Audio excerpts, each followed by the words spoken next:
Olá, começa agora mais um programa Cidadania na TV Senado e o número de brasileiros sem acesso à água potável continua preocupando o país. Ao todo, são 35 milhões de pessoas sem abastecimento, segundo dados do Instituto Trata Brasil. Os números são expressivos a ponto de Macapá, capital do Amapá, ter apenas 37% da população com acesso à água potável, por exemplo. Por que falta água no Brasil e como evitar o seu desperdício? Para conversar com a gente sobre esse tema, a nossa convidada de hoje é Luana Preto, presidente executiva do Instituto Trata Brasil. Bem-vinda, Luana. Olá, muito obrigada pelo convite em poder estar aqui falando desse importante tema para a sociedade brasileira. Luana, para a gente começar então, como explicar num país rico em recursos naturais como o Brasil, o número de 35 milhões de pessoas sem acesso à água potável? Bom, é um número bastante gritante, né? Porque muitas vezes nós que temos água na torneira da nossa casa, a gente não tem noção do impacto que é não ter água de qualidade para a sua família, né? E isso vem muitas vezes, ou na grande maioria das vezes, devido à falta de investimentos em saneamento básico. Quando a gente fala em água potável disponível na torneira do cidadão, significa que essa água ela foi captada no rio, por exemplo, ou ainda em um poço artesiano. Essa água recebeu o tratamento necessário para que ela chegue, então, na torneira da casa do cidadão, dentro dos padrões de potabilidade estabelecidos pelo Ministério da Saúde, né? Então, ainda é um número bastante expressivo, né, do total de pessoas sem acesso à água e, como foi dito anteriormente, é uma disparidade muito grande no Brasil, né, em regiões que estão com o abastecimento de água praticamente universalizado, como no caso da região sudeste, né, quando comparado com regiões onde apenas 59% da população possui acesso à água, como na região norte do país. Então, para que essa disparidade, né, seja solucionada, como fazer, uma pergunta aqui de $1 milhão, como fazer para chegar essa água potável em todas as regiões, em todas as localidades que mais necessitam no momento? Bom, primeiramente nós precisamos de investimento em saneamento básico, né? Nós precisamos de obras estruturantes de saneamento, de adutoras, da construção de estações de tratamento de água, para que essa água possa chegar na casa do cidadão. Mas outro ponto também é a redução de perdas de água, né? O que é a perda de água? Existe uma água que é produzida na estação de tratamento de água e parte dessa água é perdida durante esse processo até chegar, né, na casa do cidadão. Esses 40% de água que é perdido hoje no Brasil, ele poderia abastecer 66 milhões de pessoas, né? Então, de um lado, temos 35 milhões de pessoas sem acesso à água e, de outro lado, também, né, temos uma perda de 40% de toda a água produzida que poderia estar abastecendo 66 milhões de pessoas. Então, precisamos ter investimento e investimento feito da melhor maneira, de uma maneira com gestão, de uma maneira com priorização, né, do abastecimento de água. Então, quando a gente pensa que falta água em determinada localidade, a gente imagina, é a fonte dessa água que está distante ou a fonte está inacessível, mas você explicou agora que tem essa perda no processo, certo? Então, quais, na sua opinião, são os principais problemas e obstáculos? Essa perda no processo estrutural da chegada da água até a casa da pessoa, né, do cidadão, ou o desperdício de água? O desperdício estaria ligado com a não chegada à casa do cidadão, às localidades remotas, ou o desperdício é mais um problema a posteriori?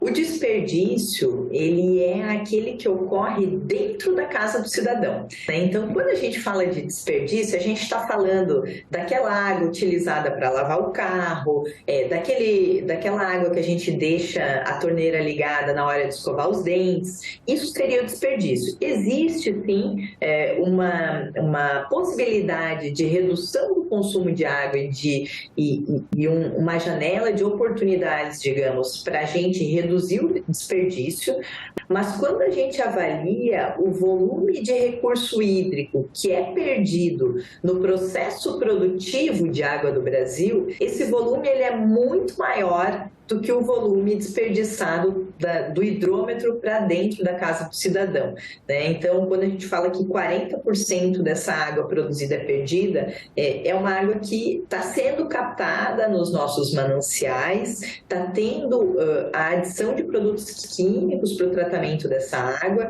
muitas vezes está tendo um custo com a energia elétrica para que essa água seja bombeada para o restante da cidade, mas essa água acaba se perdendo ao longo do processo, né? Então, obviamente que a redução do desperdício dentro da nossa casa é algo importante, né? Todas as ações são bem-vindas, mas nós precisamos ter também um ganho de eficiência, né, nos sistemas de distribuição de água e maiores investimentos. Então, assim, para a gente ter uma noção geral do Brasil, o Brasil investe, em média, R$ 64,00 por ano por habitante em saneamento básico. Enquanto que nós temos, por exemplo, regiões como o Acre, que a gente tem um investimento de R$ 10,00 por ano por habitante. Né? Regiões como Rondônia, onde a gente tem R$ 13,00 por ano por habitante sendo investido. Então, esse volume de investimento muito baixo por habitante faz com que não haja recursos suficientes, muitas vezes, né, para redução de perdas, né, porque para reduzir perdas tem que ter investimento também, né, troca de tubulações, instalação de macromedidores, enfim, né, questões técnicas que precisam ser resolvidas e para isso precisa de investimento, né, e ao mesmo tempo construção de estações, de adutoras e tudo mais para fazer com que essa água chegue efetivamente na população. E Luana, quem são os responsáveis por fazer essa água chegar à população? São os estados, municípios, é o governo federal? Como que está distribuída a responsabilidade dessa questão da água potável? Bom, a água potável, ela é algo que está, constitucionalmente, ela é uma obrigação do município, né, o fornecimento da água para o cidadão. O município ele pode decidir por fazer uma gestão por meio de uma empresa pública, municipal, por meio de uma autarquia, ou ainda, né, fazer um contrato de concessão com o Estado, onde 3.900 municípios do Brasil hoje possuem um contrato de concessão, né, com a empresa estadual, ou ainda pode ter um contrato de concessão com uma empresa privada, né? Então, o responsável, ele é o município, mas que pode delegar esse serviço para essas outras instituições. Então, é muito importante que se cobre, né, da concessionária, seja ela pública, privada, estadual, municipal, né, a melhoria da eficiência na sua gestão, né, e, consequentemente, um maior acesso da população a esse bem tão precioso que é a água. Agora, falando da gravidade desse problema, né? Quais os impactos para essas cidades, essas regiões que estão com problemas de abastecimento? Nossa, os impactos são enormes, né? Quando a gente não tem acesso à água dentro dos padrões estabelecidos pelo Ministério da Saúde, existe uma série de doenças de veiculação hídrica que estão associadas à falta da água potável, né, de qualidade. A gente tem dengue, esquistossomose, leptospirose, diarreia, uma série de doenças relacionadas ao saneamento básico. Mas vamos pegar, né, o caso da diarreia. Quando a gente não tem uma água de qualidade, cada episódio de diarreia, por exemplo, pode fazer com que uma criança fique, em média, 4 dias afastada das suas atividades escolares. Isso gera todo um atraso escolar da criança, uma desmotivação dessa criança nas suas atividades escolares, uma possível menor nota no Enem, né? Já existe a correlação direta entre a falta do acesso à água e a nota no Enem, e também o prejuízo ao desenvolvimento social e econômico daquela região. Uma pessoa que fica muito doente, ela acaba tendo menor produtividade e, consequentemente, tendo uma menor possibilidade de ascensão social, né, e de maior renda também para a sua família. E falando dessa água, né, que chega ou não com qualidade para o consumidor, o que define a água com qualidade mínima para o consumo humano? Bom, a água ela tem uma série de minerais dentro dela, né, e tem também os produtos utilizados para o tratamento. Então, a gente não pode ter a presença de agrotóxicos dentro da água, a gente não pode ter cloro em excesso, a gente não pode ter organismos patógenos, né, aonde se gera lactobacilos, enfim, estafilococos e vários outros tipos de micro-organismos que causem, né, a diarreia. Então, por isso que o correto tratamento, nós temos a adição de cloro, nós temos a adição de flúor, para que haja um correto equilíbrio entre todos os minerais nessa água, para que ela atenda aos padrões estabelecidos pelo Ministério da Saúde, promovendo, então, né, a saúde e evitando que haja a proliferação desses micro-organismos na saúde da população. E essa população que convive com a escassez de água potável, que tipos de alternativas essas pessoas encontram para o seu dia a dia?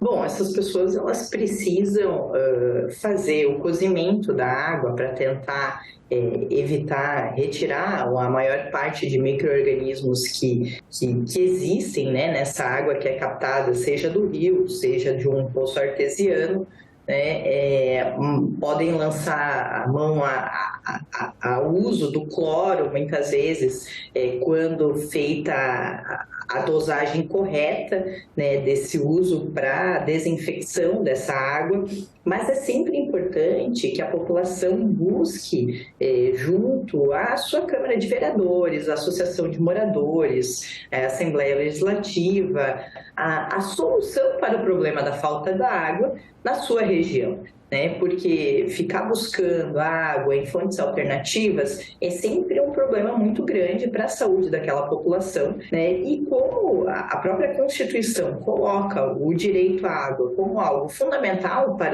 o ser humano, né? É importante que a população busque por esse direito e cobre o acesso a esse serviço que é tão essencial. Agora, Luana, talvez quem esteja nos assistindo agora pode pensar, será que a água que eu estou consumindo é de qualidade? É uma água minimamente apta ao meu consumo? E aí eu te pergunto, essas pessoas que não têm acesso à água potável, a água chega até a residência e a pessoa não sabe se aquela água é potável ou não, é apta ao consumo, ou ela nem chega até a residência e por isso a pessoa vai atrás de rios, como você comentou, ou outras fontes, né, para depois ferver essa água e ela está apta minimamente ao consumo? Bom, quando a gente fala de 35 milhões de pessoas sem acesso à água, são pessoas que não são abastecidas pela concessionária, né? Então, quando a pessoa é abastecida pela concessionária, ela vai receber, né, a sua conta de água e lá vai ter todos os parâmetros de qualidade dessa água que está sendo entregue. Então, nesse caso das 35 milhões de pessoas que não têm acesso à água, existem as mais diversas situações, né? Desde aquela pessoa que tem uma tubulação clandestinas abastecendo ela, que vem do rio ou que vem de um poço perfurado por um vizinho ou algo assim, né? Ou até mesmo aquela pessoa que precisa ir longe muitas vezes ou que recebe o abastecimento de água por um caminhão-pipa, aonde muitas vezes esse caminhão-pipa não se tem a comprovação de onde vem essa água que ele está abastecendo, né? Então, nós temos aí as mais diversas situações, mas, de novo, todas elas colocando em risco a saúde da população, né? Por a gente não ter a comprovação da qualidade dessa água. Por isso, da importância, né, de, obviamente, a gente buscar, quando a gente não tem acesso a esse serviço por parte da concessionária, buscar métodos alternativos de tratamento dessa água, mas brigar, né, realmente por ter a água de qualidade vindo dentro dos padrões, Isso é uma obrigação do município, fornecer essa água para a população, então precisa se exigir esse direito, né, seja lá em qual região do Brasil ou ainda município no qual você vive.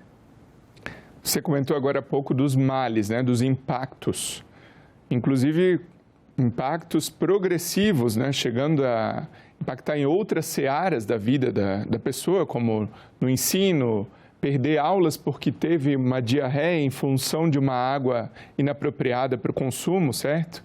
E aí eu te pergunto, qual que é o custo-benefício disso para aquela localidade, aquele município que vai investir, como você já usou essa palavra aqui no programa muitas vezes, em investimento, né, em saneamento. Qual que é o custo-benefício para esse município, para esse estado, em termos de se pensar, poxa, eu poderia destinar mais para isso e eu vou acabar economizando em outras áreas, como, por exemplo, o impacto que isso causa na educação. O saneamento, ele é um programa de saúde preventiva, digamos, né? Porque a partir do momento que se investe em saneamento, automaticamente a gente tem uma redução de custos com saúde. Para a gente ter uma noção, no último ano nós tivemos, antes da pandemia, que é o dado mais que retrata a realidade que a gente tem, nós tivemos 273 mil internações por conta de doenças de veiculação hídrica. Então, um estudo desenvolvido pelo Instituto Trata Brasil, ele aponta que a universalização do serviço de saneamento básico no Brasil traria um ganho de 1,4 trilhão de reais. E o que é isso?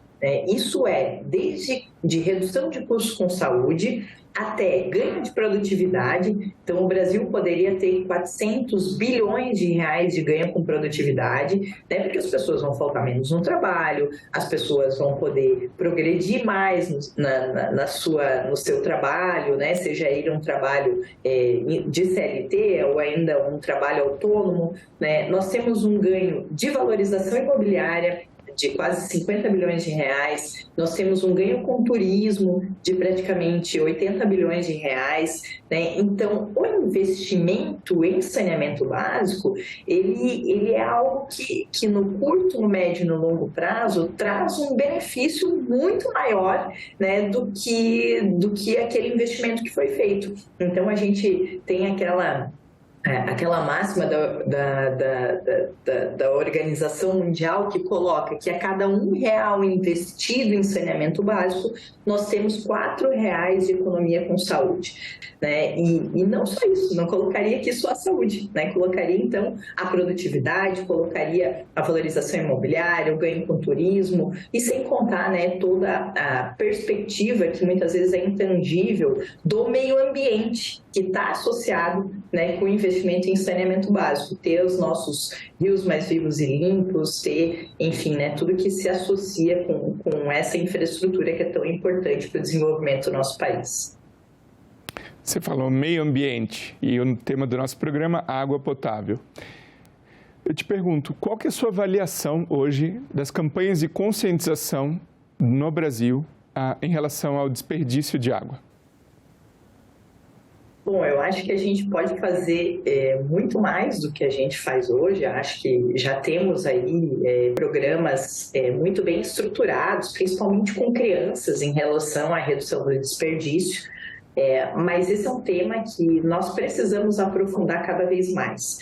Temos um estudo desenvolvido pelo Instituto Trata Brasil que ele aponta que se nós não reduzirmos as nossas perdas de água, que hoje estão em 40%, e a temperatura do planeta Terra aumentar 1 grau Celsius até o ano de 2040, nós vamos precisar captar 70% a mais do volume de água dos nossos rios, né? E aí está a parte do meio ambiente, né? Por quê? Porque se nós não reduzirmos essas perdas e esse desperdício, nós vamos ter cada vez mais dificuldade de captar a água, de encontrar o volume necessário de água que o Brasil precisa, né, para abastecer as pessoas nos nossos rios. Nós já vemos em algumas regiões do Brasil questões de rodízio de fornecimento de água, regiões sofrendo com escassez hídrica, né? Então, isso é algo que com a questão do aquecimento global, das mudanças climáticas, cada vez mais esse tema vai precisar vir à tona, né? Nós vamos precisar ter que economizar e reduzir as perdas e reduzir esse desperdício para que as futuras gerações tenham água na quantidade e na qualidade necessária.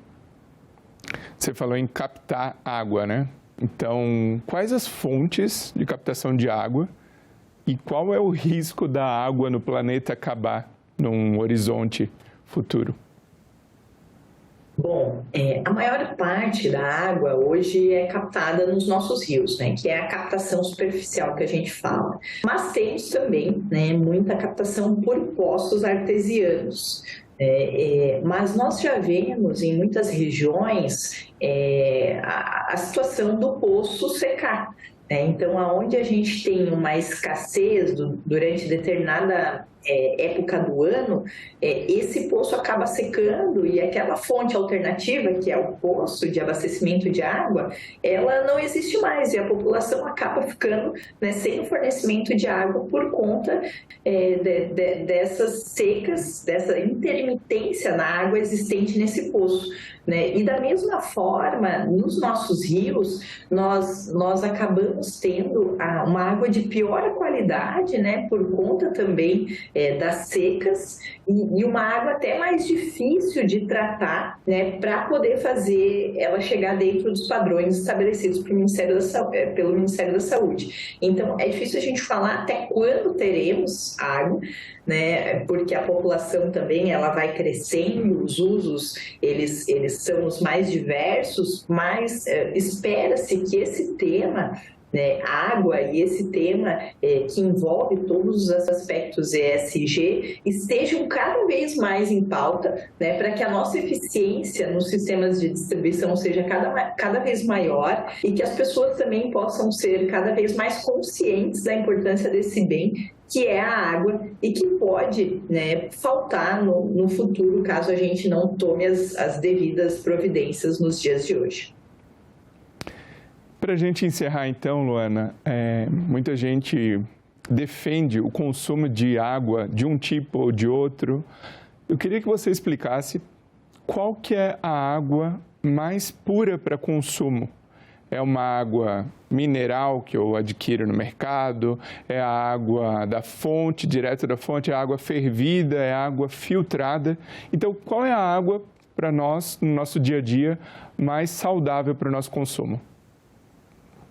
Bom, eu sou uma pessoa que tomo água da torneira, então eu entendo que com a correta limpeza da caixa d'água, que precisa acontecer a cada 6 meses, né, a concessionária que distribui a água na residência das pessoas, ela precisa entregar essa água dentro dos padrões estabelecidos pelo Ministério da Saúde e tem todo o controle, né, em cima dessa qualidade dessa água para abastecer a população.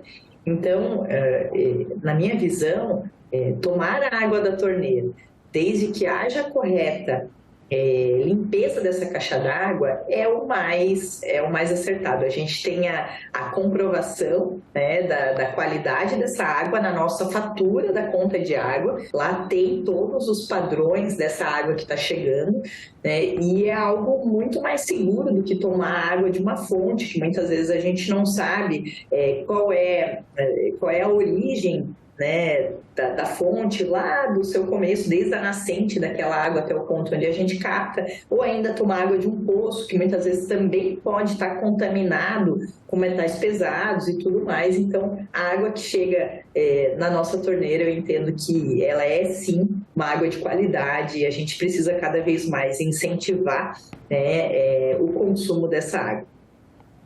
Obrigado, então, Luana Preto, pela participação aqui no Cidadania. E o meu muito obrigado a você que nos prestigia com a sua audiência. Essa entrevista e todos os nossos outros programas já estão disponíveis para você rever ou compartilhar no nosso site senado.leg.br/tv ou então pelo nosso canal no YouTube. Aproveita e se inscreve lá e ativa o sininho para receber as notificações. Obrigado e até o próximo Cidadania.